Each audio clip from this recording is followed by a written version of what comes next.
Hi everyone, this is Rabbi Ebbin from Congregation Ohav Shalom, and I hope you're all well. I wanted to share with you a Pesach greeting, as well as a brief, but I think an incredibly important message for the holiday. I was recently thinking about the original Pesach Seder. Now, the first Pesach Seder in our history ironically took place in Egypt, of all places, before we were even free. The Jewish nation was instructed to bring a Passover lamb as a sacrifice and eat it very quickly in haste while remaining the entire time in their homes. In fact, the Torah tells us that it was prohibited for them to leave their homes the entire night. It seems that God wanted to convey this to the people. These people were on the cusp of becoming their own nation. He wanted them to understand two things: that freedom is a state of mind, and that freedom starts at home. Last year, we were forced to learn what it feels like to be incarcerated while still being in the comforts of our own home. The pandemic made us take a better look at what our values are, what's truly important in life, and as difficult as it was, and it was so difficult, we learned that if we have a roof over our heads and our loved ones are safe, then really we can handle anything that comes our way. Like the first Pesach originally in Egypt, last year there was anxiety and uncertainty of what tomorrow might bring. But now, a year later, we can look back and thank God for the simple gifts that He's given us. Now, friends, that was last year. But I want to talk about Pesach 5781, 2021, this year. Now, recently we were learning in the Daf Yomi, a Mishnah in chapter 9 of Tractate Pesachim. It asks, what's the difference between the Pesach Mitzrayim and the Passover that was celebrated in subsequent years? And the Mishnah answers that Pesach Mitzrayim was eaten b'chipazon, in haste and with anxiety, as well as Pesach Mitzrayim was eaten in our homes, with the blood on our doorpost.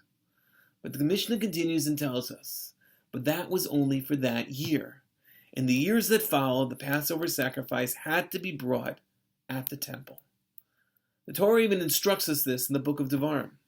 It says, "Lo tuchal lizboch et haPesach ba'achat sharei Hashem Elokayev noten lach."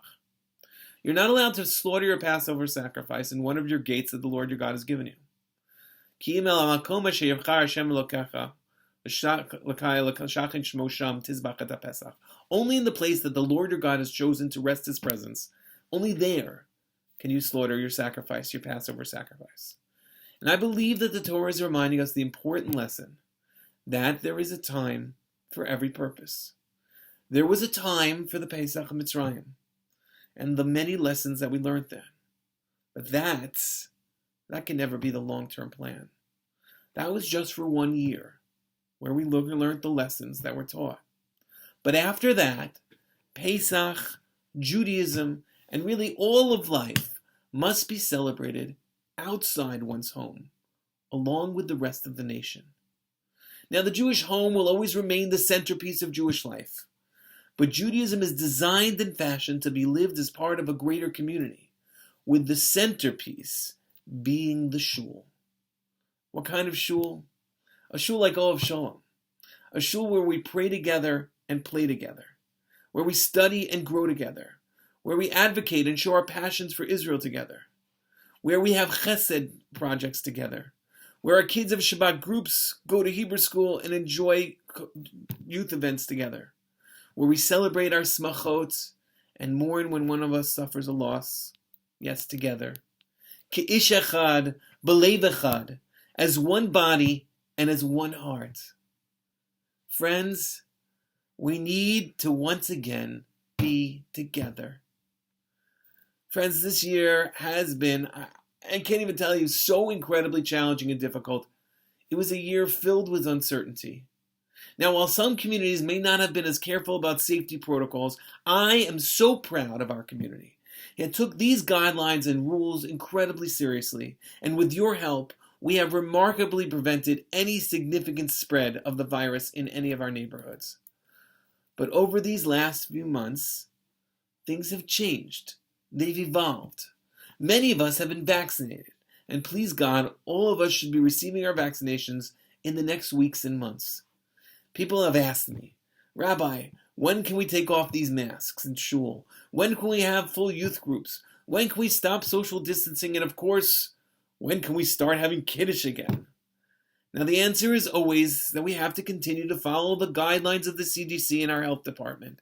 And as they continue to ease these restrictions, so will we. But we are already beginning some in-person social programming. And very soon, we hope to be adding additional in-person programming, including youth groups. We're on our way to getting back to normal. But there's one thing that I would like to ask of you in the meantime. Come back to shul. It's time to come back to shul. I would love if we can go back to holding services in the main sanctuary and open up as much space as we need for social distancing in the social hall. But it's time. It's time for us to welcome you back to shul. Welcome you back to social events. Welcome you back to your communal family in person. It's time for you to come back to your communal home. Friends, I hope to see you over Pesach at Ohav Shalom. I can't wait to welcome you home. Wishing you all a Chag Kasher v'Sameach and a beautiful and healthy Pesach.